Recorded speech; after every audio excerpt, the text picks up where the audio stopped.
Hello and good afternoon. It's a privilege to be able to join you all here today in Prince George. My name is Haley Osmar, and I'm with the Prince Rupert Port Authority. We are a proud multi-year sponsor of the BC Natural Resources Forum. British Columbians are increasingly aware of the impact and the value of how we share our natural resources worldwide. They're asking us all, more than ever, to build consensus and find sustainable solutions for BC's future.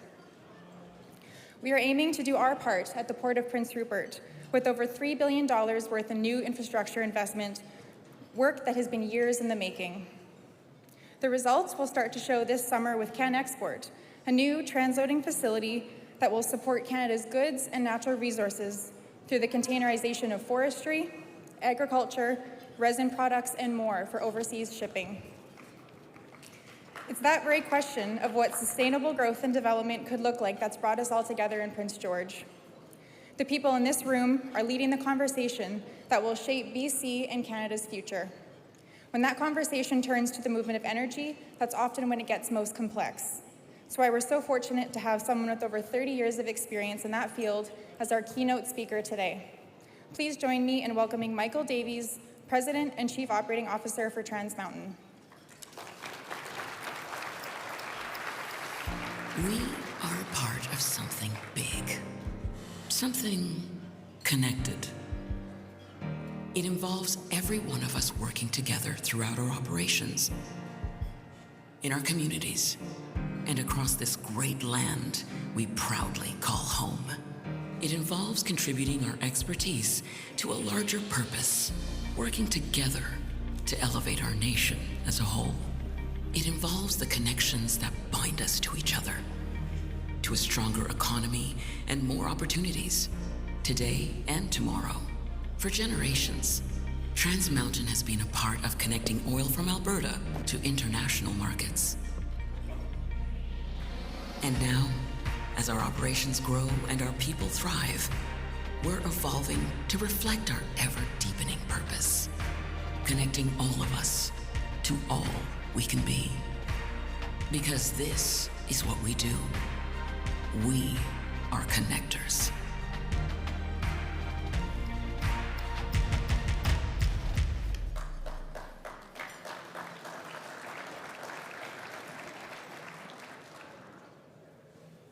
Well, thank you, everyone. It's gratifying to have the opportunity to be here today. I think we've all heard the expression, a hard act to follow. And hopefully, given that I have to follow our Prime Minister's speech, that you'll feel I've earned that in this case. It's quite compelling. I think it's quite poignant for the moment as well, too. So thank you. I wanted to thank Elder White for her words, the blessing at the beginning. I found everything she said to be true, and particularly in our experience with developing and executing projects. Thank you, Haley, for your introduction. That was very kind. And I wanted to also acknowledge, I think it's great that the Premier was here today at the conference and for lunch. We have quite a crowd here. It's exciting to see this interest in resources and resource development in the province, particularly the Indigenous chiefs and council members that are here. We have members, government ministries and MLAs. Regulatory agencies are represented here. That's important. We have mayors and local councillors and of course executives and representatives from the industry as well. So thank you all for attending and joining us for lunch here today. What I have to offer today is my experience working on the Trans Mountain expansion project, and for me it's been a much larger part of my career than I ever expected. I was asked to move to Calgary from Vancouver in 2005 and work on an earlier version of this project. We had an open season for it in 2006. It didn't stick. We tried again in 2010, and it's been since 2010 to May 24 when we brought the line in service. So essentially 15 years of work on this version of the project that just started up. It was much bigger component of my career than I ever thought. I won't go on at length about Trans Mountain and what we do. It's easy to talk about pipes and pumps and things like that, but I think people here will get it. Simple terms, we run an oil pipeline. We don't participate in exploration. We don't refine oil. We're the FedEx of the energy business. We move things for people, and we do that safely. So we run a system from Edmonton to Burnaby. We're part of Canada's critical infrastructure. When we started, we were supplying motor fuel to the Pacific Rim, and our role has expanded now. We provide motor fuel for, the Pacific Northwest, and now we provide it for the Pacific Rim. And it's also, what we've observed is our products from Canada. So now it's not just motor fuel, it's being used for petrochem industries, for making plastics and other things like that. That's a growing trend for the portion that we're sending to Asia. Throughout my remarks today, one of the things I want to bring home, I guess, is the importance of linear infrastructure. We have an immense wealth of resources in Canada, but it's not helpful if we can't get it to market.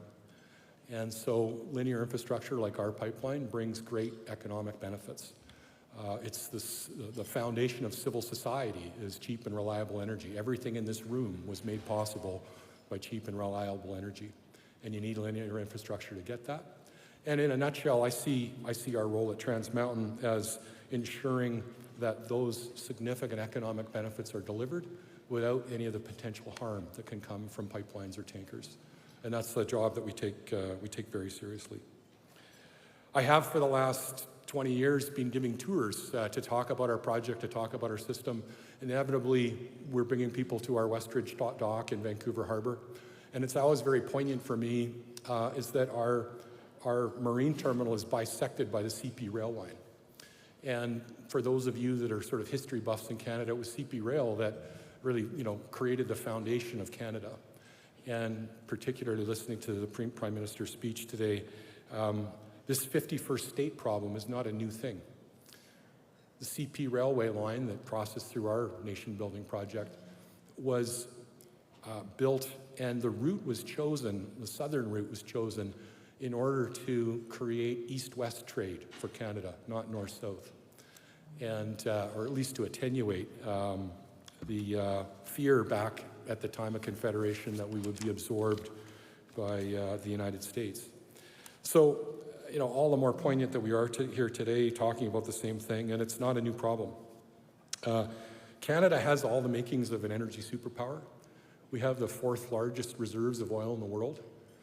We are a major exporter of oil. We produce about 5 million barrels a day. Of that, 4 million barrels a day are exported.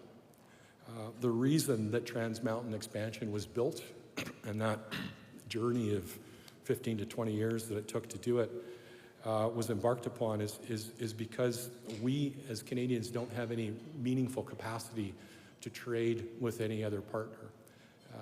As any other country that has the endowment of resource wealth that we have has access to tidewater and the ability to trade with various partners and avoid becoming a market hostage in terms of being a price taker. So in Canada, we have this massive endowment of resources. Even today with Trans Mountain, 90% of that 4 million barrels a day that we are trading, 90% of it is only accessible to the States. So our project has come online. It provides about 10% capacity to get to world markets, and it's very important. In the 15 years that Trans Mountain expansion was being developed, there was $50 billion lost because of the lack of market egress and the lack of market diversification. So that's rent that the US was able to extract from Canada. That $50 billion is something that should have stayed in Canada as a higher price for the commodities that we produce and gone to support the challenges that we face here in Canada. So that's also, what was behind the government of Canada's bold move to buy Trans Mountain to ensure that this project went ahead. It was so important to the Canadian economy that the Liberal government chose to take over the company and buy the company and make sure that the project was completed. I'll talk about that a little bit more later on. I'm really proud of what we've achieved. The project reflects the expectations of Canadians as manifest in the regulatory environment that we have here in Canada today. It unquestionably took longer and it cost more than what we expected, but it was done without any compromise to quality, the environmental protections or the promises that were made in developing the project. And I'm very proud that we were able to deliver all of that. I'm very proud of the group that I work with at Trans Mountain. Their endurance to follow through on this journey and its many twists and turns is a real testament to their commitment. Our project was informed from the very beginning on deep and meaningful engagement. I traveled from Stony Plain in Alberta to Anakla on the west coast of Vancouver Island, and we listened to people, and we adjusted our design in order to accommodate the concerns that we heard.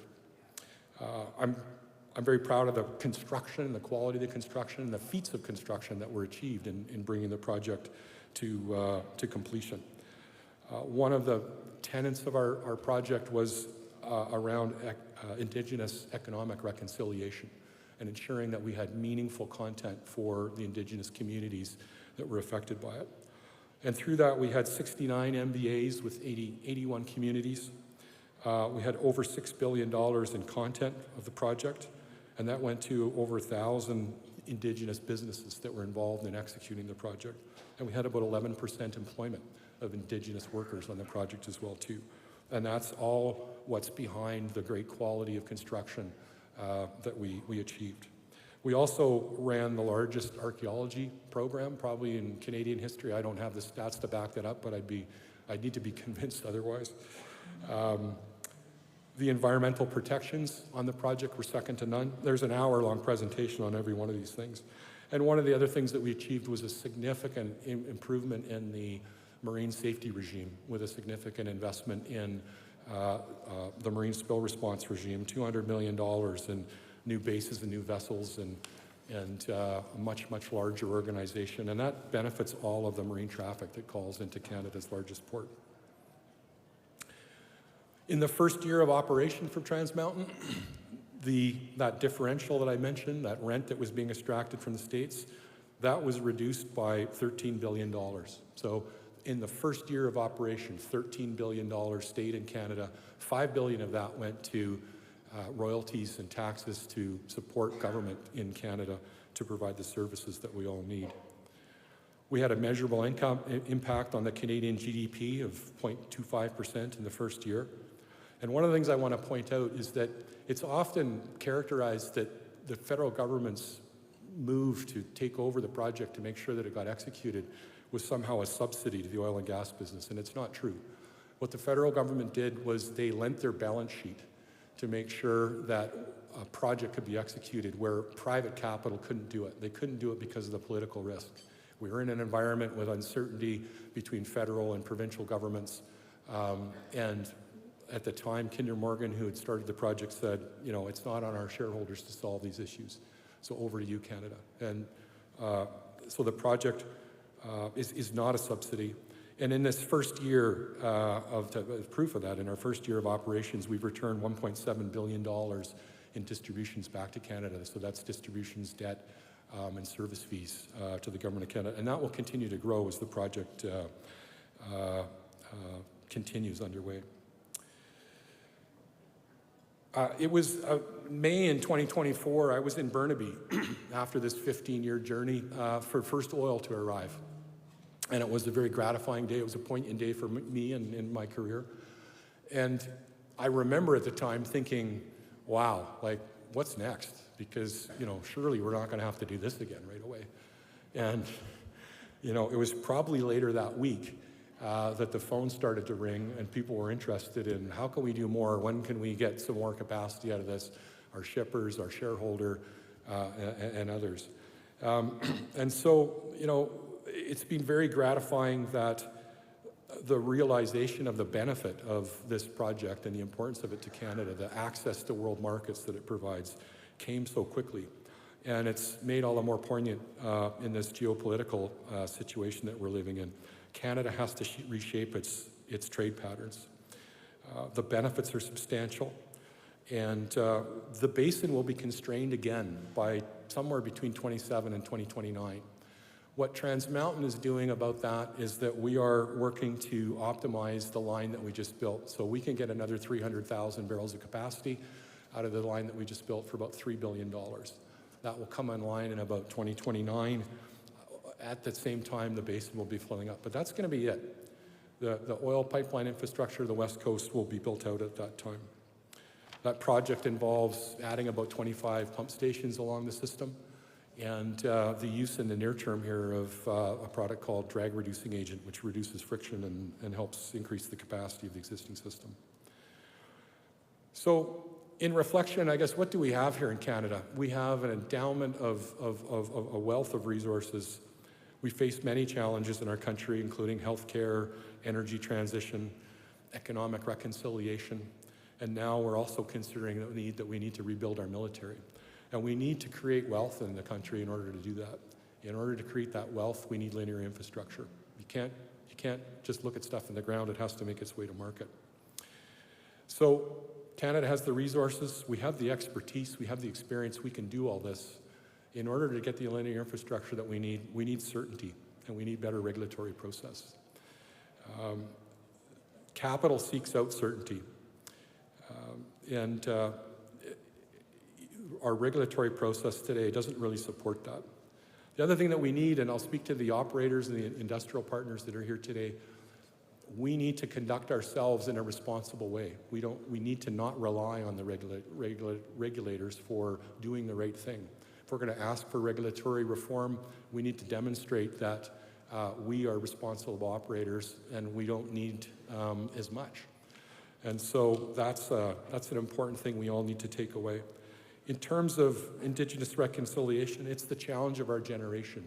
It's something we need to embrace and we need to move forward with. It creates quite a bit of uncertainty today, and that is one of the biggest things that is a challenge to attracting capital.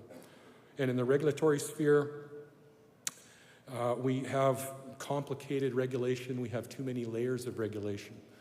You know, our big focus was to get our determination of public good from the CER to move forward, our CPCN for the project. Once we got that, though, we were faced with 2,000 provincial permits, 2,000 tracts of land we have to get, and just a myriad of process that followed after all of that. So, in conclusion, we're facing a changing world order. Canada needs to diversify its trade relationships if we're going to make it through all of that.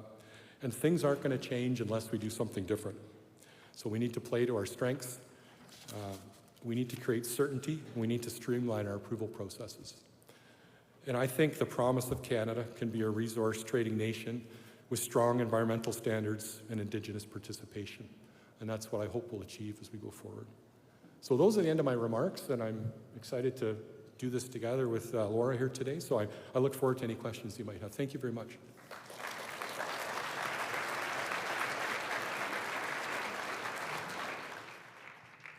Thanks, Mike. That was terrific.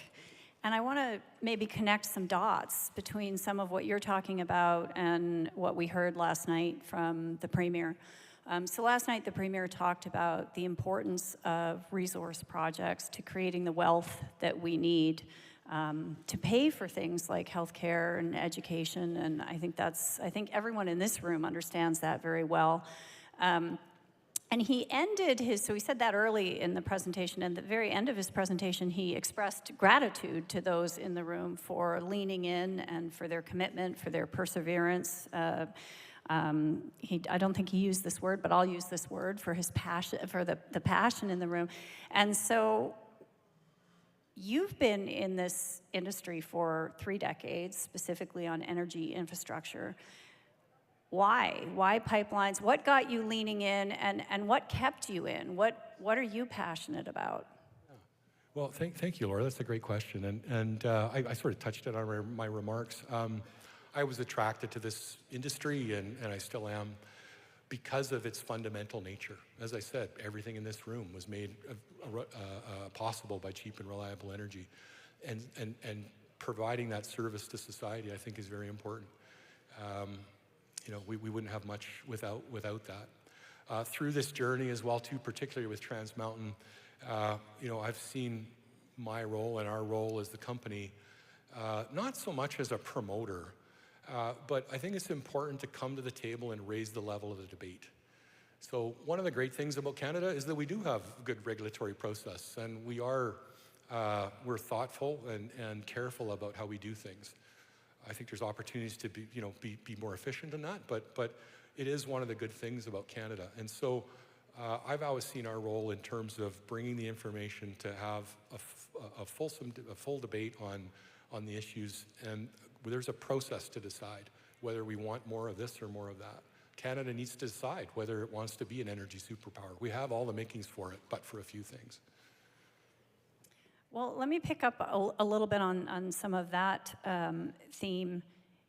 The narratives, the political narratives in this country and in this province have shifted dramatically since Trump's election. So, and one of the things that's shifted dramatically is there's a real focus on the importance of big projects. And so you see that from the Prime Minister, you see that in the Look West strategy, you heard that last night from the Premier. At the same time, we do have a reputation for being slow, for having uncertainty, and some people even describe British Columbia, for example, as being uninvestable. I mean, that's a word I hear sometimes from some folks. So what lessons can we learn from Trans Mountain, and what advice would you give? The Premier last night said he doesn't just want the compliments, but he wants good advice on how to get things done. If we want to get things done, how do we take this ambition that we've now got as a province and a country and make it a reality? What would your top three be? Yeah, that's a great question. Well, as I said, I think it kind of starts with, capital seeks certainty. And if you look at our processes in Canada here, that's one of the challenges, is that they don't lend to that. I think as Canadians, we don't see the political risk that's involved in investing in Canada the way that others do. And so Indigenous economic reconciliation, but economic reconciliation, we need to move from dependence to participation, and we're in the middle of that now, and we need to keep going. We need to get that resolved. I don't know what all the answers are. I'm a pipeline guy, I'm not a policy guy, but I've observed it happen, and it is a significant piece of uncertainty in terms of what the process is. That 2,000 permits that I mentioned in terms of, getting through our federal application, every one of those permits requires a technical element, but it also requires a consultation element as well. But it's a lot of burden. And so having multiple regulators and multiple agencies and a lack of consistency approach, and the more iconic your project is, the more special treatment and the more focus you get, the higher the standards are that you're held to. So there's several layers there in terms of opportunities for regulatory reform. There's work going on. The federal government has set up the Major Projects Office, and I think that's a very good thing. There's an opportunity, though, for all the other projects that don't make the lists or, the priority things to not be left behind. So it's a lot bigger lift. It's going to take longer, but we need to look at that process and make it simpler. It'll take, for a project like Trans Mountain, it's over $1 billion just to get through the federal approval stage, to do all the field work and all the consultation. That's a big ticket to not be sure whether you're even going to get a yes or no. And then once you get that, you've had that invested, time value of money, you're now waiting to get through provincial permitting, land access, other things like that. So, any thoughts on what a more competitive ticket might look like? I mean, 2,000 sounds like a lot of permits. $1 billion sounds like a lot of money. 15 plus years. What would a more reasonable? Just give us a ballpark. I mean, it doesn't have to be a perfect estimate, but what would be a ballpark of reasonable? Well, I'm not sure I could give a number. I think it's more about the process. So ideally, if we have a project that's in the national interest, there's a commitment that we will follow. We'll follow the laws of Canada. We will build things in a way that's responsible and will protect the environment. The seeking of approvals at subsidiary levels of government, sometimes I'm not convinced that some of the, even down to a municipal level, that they really want us there. I'm not sure they really want to have to approve the permits for the things we need to do. We need to make sure we understand each other and the right things are done, and it's done responsibly. But as I said, industry needs to conduct itself in a way that we don't need to, be kept within guardrails, that we're trusted to do it. So, and Laura, I mean, you've had experience with this BCPC and your other work. I don't know what your thoughts on it are as well, but. Well, I mean, as nice turnaround. I don't know, yeah. I want to ask you the questions. Not all about me. I know, no. But well, as chair of the Federal Advisory Committee on Regulatory Competitiveness, one of our observations, which is similar to something you just said, is that we should be proud of our regulatory excellence in Canada. We should be proud of our high standards. We should be proud of the consultation that we do and make sure we continue to do that at a high standard. But we should maintain that and do things much faster and in a more streamlined way. And that would be a huge competitive advantage for the country. Imagine if we were known for that, for high safety standards, for fantastic consultation, for good environmental standards, and being able to get things done quickly. And I think we're seeing messages that that's what people are trying to do. I want to get to some of the HUVA questions. And so I see we've hit some of them already, Mike. But there are a couple of interesting ones that I think touch on what when you were saying that you did a lot of meetings right along the line, a lot of listening. So let's get to a couple of those. One of them is what economic benefits matter most to communities along the corridor, and I think people would be interested in knowing how is that very different, or are there similarities, or there what there? And then there was another one. Well, let's take that one first while they're moving around a little bit. So, what mattered most to the communities? Well, I think that what mattered most, I think economic benefits were important. I think, my experience, it was actually, concern about pipelines and pipeline safety. And as I said in my remarks, pipelines and tankers can cause great harm. We can't shy away from that. But all human endeavor involves risk. And all human endeavor is done, if we're doing the right things, it bring some benefits. And those benefits need to, the balance needs to be there. The benefit of linear infrastructure is significant.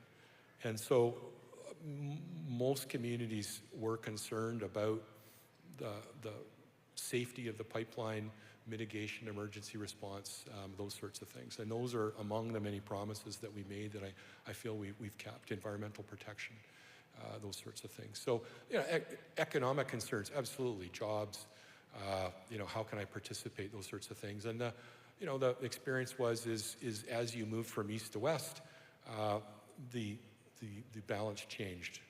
Alberta, central BC, it was about economic benefits. The further west you got, even beyond the pipeline, it was more about environmental concerns and safety and things like that. And there was a question up here about things that we did to address that, things that we changed, particularly in terms of Indigenous input. That's the one I was looking for. Thank you. All right, we're working together well on this. So, really are. So look, what comes to mind for that, and it's one of the things I was most involved with, was that this project began under previous federal government after a period of, I think, atrophication of investment on the West Coast from the Coast Guard and others, and the marine safety regime, and particularly, the standards around spill response are consistent across Canada. But we heard loud and clear that they were not adequate. People were not comforted by what the Transport Canada regulations were at the time. And so we committed as a project to a tier above what was required from Transport Canada. And that's what led to the significant enhancement of an organization called Western Canada Marine Response, which is the spill responder for all of the West Coast. And we pursued that in a way that was risk-based, that it was, and we sought out opportunities to benefit the communities that were affected by the project as well too. So we now have 8 bases that were built, oil and gas paying jobs across Vancouver Island and along the tanker route. And that was largely in response to input that we heard. And there's many examples of that. It's not the only thing, but that's just one of them. You mentioned that you give a lot of tours, and yes. I've been on one of those tours. They're actually really, really impressive. If anyone gets a chance to do it, I highly recommend. What are some of the misconceptions you come across, either as you're talking to people on those tours, or more generally as you're talking to people about the project? What are the big misconceptions? I think even with our expanded dock, the footprint that we have on the water is much smaller than what people expect. If you're used to container terminals and other things like that, you have to stack the product up next to the ship. I think that's one of the impressions that always comes through. Throughout the afternoon here, I've bumped into people who were involved in the project, and like it is when we're on tours, people have their story of the part of Trans Mountain that they saw. And if they come to the dock, they see this one piece and they're impressed what it is. Our dock in Westridge, which you saw, is just one small part of, and it's several $1 billion worth of engineering and work that went on there. It's one small part of the story that was involved in, 1,500 kilometers of pipeline and terminals and stations, 35,000 people working on the project. So I think just the sheer magnitude of it as well is something that people are impressed by. Yeah, two things struck me. One was the pride that your staff have in the project, and the great culture, and also the safety culture, and just how much extra effort there is on there's a lot of redundancy there to make sure that things are really safe. Has that changed a lot over the course of your career, that focus? Is that one of the things that you've seen shift? Well, I think the pride and it's one of the really cool things about being at Trans Mountain is we're a small but mighty team. The project brought us into spaces and political issues and other things that we had an opportunity to affect, which I found very gratifying through the project, marine safety and a million other things. Despite the controversy of the project and the upsets and the setbacks that we had along the way, the team there was convinced and determined by the importance of this project to Canada, that it be done well and done safely. And that remains today. There's a lot of pride in the organization, and that carries forward. Let me just ask you one last question as we're winding down the clock here. What would you like to leave this audience with? What are the key, like if they're taking away one or two things from your comments today, what would you like them to take away and maybe talk about at the dinner table or with friends or at restaurants, or what's the takeaway? I think that the main themes here are that we're in very different times, and if things are going to change, we have to do things different. So what is that going to be? And it's regulatory processes, advancing uncertainty. We need linear infrastructure if we're going to sustain the changing economic situation that we're in. We are very much at risk of becoming the 51st state if we don't find a way to break out being a price taker. We are at the very lowest level of trader. We need to at least be a negotiator. I don't know. Well, I'm not sure we'll be a price setter, but we need to at least become being a negotiator if we're going to survive the changing political situation. Well, thanks so much, and I want to thank you and your team for everything you're doing to strengthen Canada's economy and to help diversify the economy, both critical at this juncture. So please join me in thanking Mike. Thank you.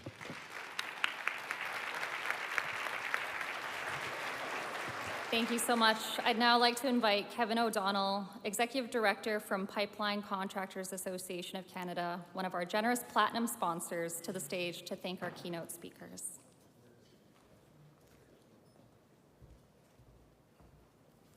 Thank you. And thank you to the BC Natural Resource Forum for another exciting and energetic conference. You guys continue to create a platform of collaboration and execution to secure a growth future for BC and Canada's natural resources.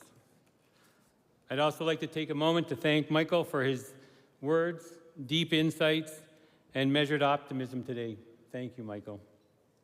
Also, as a 30-year veteran pipeliner, that's me, and to you, Michael, an over 30-year veteran pipeliner at Trans Mountain, you and your team have created a platform that has provided millions of worker hours for our 4 craft unions. So thank you on behalf of all of our unions.